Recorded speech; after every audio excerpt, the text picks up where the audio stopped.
Hello friends, welcome to three born talkies. आज जो movie के बारे में मैं आपको बताने जा रही हूँ वो एक जापानीज सस्पेंस थ्रिलर मूवी है जिसका नाम है द हैंडमेडन। ये मूवी 3 पार्ट्स में डिवाइड है और हम पहला पार्ट जैसे हमें प्ले राइटर दिखाना चाहते हैं वैसे देखेंगे। तो चलिए आज की एक नई मूवी के सफर पर। मूवी की शुरुआत में हम एक कोरिया के एक छोटे से टाउन को देखते हैं जहाँ एक लड़की जिसका नाम तमाको था वो अपने पेरेंट्स के साथ रह रही थी। उसे अपने फैमिली से दूर एक जापानीज फैमिली में मेड का काम करना था जिसकी वजह से उसके पेरेंट्स भी खुश नहीं थे। तमाको जिस जापानीज फैमिली में जाएगी उसे वहाँ एक लड़के की देखभाल करनी होगी जिसका नाम इजुमी है और वो बहुत जल्दी ही वहाँ की क्वीन बनने वाली है। तमाको को फिर इजुमी और उस हवेली के रहन सहन के बारे में बताया और सिखाया जाता है और फिर उसे उस हवेली में पहुँचाकर तमाको को इजुमी के पास वाला रूम दिया जाता है। रात को इजुमी जब सो रही थी तो उसे कुछ बुरे सपने आते हैं जिसकी वजह से वो चिल्लाने लगती है। ये सारी चीजें जब तमाको सुनती है तो वो उसे वहाँ आकर संभालती है और चुप कराकर सुला देती है। अगले दिन जब सारे सर्वेंट्स इजुमी को परेशान कर रहे थे तभी उसकी न्यू सर्वेंट तमाको को उससे मिलाया जाता है। इजुमी को पता चलता है कि तमाको को पढ़ाई लिखाई नहीं आती तो वो उसे कहती है कि वो उसे पढ़ाई लिखाई में हेल्प करेगी अगर वो हमेशा उससे सच कहे तो। तमाको इस बात से राजी हो जाती है और बताती है कि यहाँ उसे एक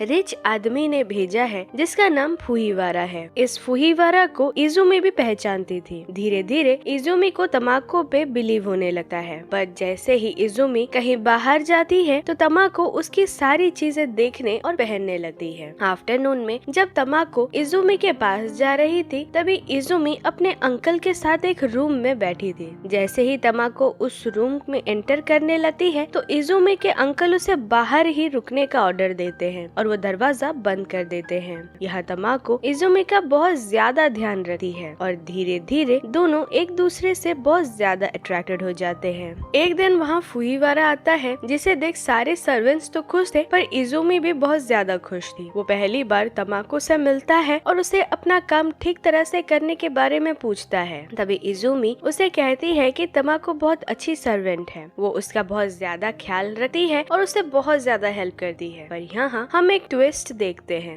एक्चुअल में तमाको एक पॉकेट मार है और उसका असली नाम सूकी है। उसे एक चोर ने पाला था जो छोटे बच्चों को पालकर उसे बड़े होने पर जापानीज को दे देता है। यहाँ फुहीवारा भी एक कॉनमैन है जो इजुमी से शादी करके उसकी सारी प्रॉपर्टी लेकर उसे पागल डिक्लेयर कर देना चाहता है। ये सब में सूकी उसकी हेल्प कर रही है। इजुमी से कुजोकी भी शादी करना चाहता है जिससे कि ये सारी प्रॉपर्टी उसकी हो जाए। फुहीवारा ने सूकी को तमाको बनने की ट्रेनिंग दी है पर ये नाटक में सूकी को कोई इंटरेस्ट नहीं था, उसे सिर्फ इजुमी के पैसे चाहिए थे। अब सूकी और फुहीवारा अपना खेल कंटिन्यू करते हैं पर सूकी को इजुमी के लिए बहुत ज्यादा बुरा लगता था क्योंकि बेवजह उसे पागल बनना पड़ेगा। इजुमी को ये भी पता है कि उसके अंकल उससे शादी करना चाहते हैं जिससे कि उन्हें इजुमी के बुक्स मिल जाए जिसकी वैल्यू उनके कहने के अनुसार करोड़ों में है और फुहीवारा ये बुक्स की नकली कॉपी बनाना चाहता है। अब फुहीवारा का प्लान का टाइम पास आ रहा था पर इजुमी और तमाको एक दूसरे को पसंद करने लगे थे और उन्हें एक साथ रहना बहुत अच्छा लगता था। एक दिन जब तमाको फुहीवारा और इजुमी को एक साथ देखती है तो उसे बहुत ज्यादा बुरा लगता है और ये बात जब इजुमी को पता चलती है तो वो तमाको को बुलाकर उसे कहती है कि वो उससे बहुत प्यार करती है और दोनों क्लोज आ जाते हैं। दूसरी तरफ फुहीवारा इजुमी के क्लोज आकर उसे भगा कर ले जाना चाहता था पर तमाको उसे ऐसा करने से रोकती है। इस बात पर फुहीवारा और तमाको का बहुत ज्यादा झगड़ा हो जाता है। तमाको के बहुत समझाने पर इजुमी फिर फुहीवारा से शादी करने और यहाँ से भागने को रेडी हो जाती है पर उसकी कंडीशन थी कि तमाको भी उनके साथ जापान जाएगी। उसी समय एक वे के लिए इजुमी के अंकल कहीं बाहर जाने का प्लान कर रहे थे और जाते वक्त वो इजुमी को बेसमेंट का ध्यान रखने कहते हैं जिसे सुनकर इजुमी बहुत ज्यादा डर जाती है। फुहीवारा, इजुमी और तमाको एक साथ उस दिन यहाँ से भाग निकलने का प्लान करते हैं और रात को ये तीनों यहाँ से एक शिप की हेल्प से भाग भी निकलते हैं पर ये सब से इजुमी खुश नहीं थी और तमाको को ये पता था। वहाँ से आने के बाद एक जंगल में फुहीवारा और इजुमी की शादी हो जाती है और उसी दिन फुहीवारा इजुमी को एक छोटा सा बोतल देता है। फुहिवारा को लग रहा था कि कहीं शादी के बाद इजुमी और तमाको यहाँ से भाग न जाएं, इसीलिए वो दिन भर उन पे नजर रखने लगा था। अब वहाँ पे इजुमी और तमाको को कोई काम तो था नहीं, इसीलिए इजुमी तमाको को अपने ड्रेसेस पहनाती थी जैसे वो